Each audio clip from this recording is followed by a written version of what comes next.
The year is 1964. A year prior, the president had been assassinated. Now his vice president has inherited the top job.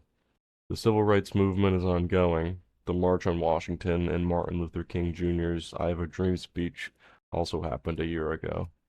The space race is ongoing, and both the United States and the Soviet Union have satellites orbiting the Earth. 1961, the first American man, Alan Shepard, went to space. The Cuban Missile Crisis was just 2 years ago, and nuclear war between Cold War adversaries is not off the table. The current year is 1964. In June of 1963, President John F. Kennedy had asked Congress to form a civil rights bill. The bill was initially met with resistance from Southern Democrats who opposed desegregation.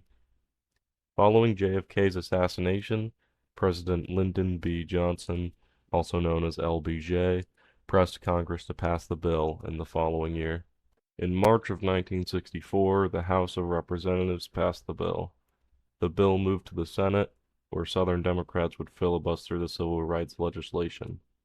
The filibuster was led by Senators Robert Byrd and Strom Thurmond and lasted 60 working days for the Senate.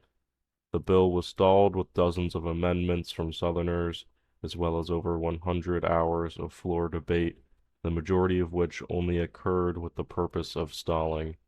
In 1957, 7 years prior, another civil rights bill was filibustered and died in the Senate. That year, Strom Thurmond had filibustered for 24 hours straight, a period in which he could not use the restroom or leave the chamber for any other reason, going to extreme lengths to oppose desegregation. Now, in 1964, multiple senators were working together to filibuster, swapping places so each other could take breaks. Finally, though, on June 10th, 1964, after more than 2 months of filibustering, enough votes were gathered to end the filibuster, and the bill passed the Senate 9 days later. On July 2nd, the House of Representatives approved the Senate's version of the bill, and President LBJ signed the bill into law that same night. We believe that all men are entitled to the blessings of liberty, yet millions are being deprived of those blessings, not because of their own failures, but because of the color of their skin, the President had said to a national audience. The Civil Rights Act of 1964 was a landmark piece of civil rights legislation, one that is integral to our nation still today.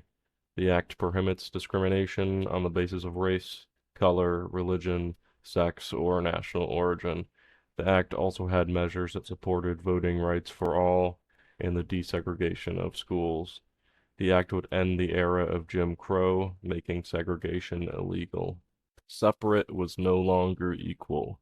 The act would be the greatest legal and congressional achievement of the civil rights movement, and Martin Luther King Jr. attended LBJ's signing of the bill. While the act did not make America perfectly equal overnight, and it can be argued that in many ways this country is still imperfect when it comes to equality, the act took massive leaps forward in the name of civil rights.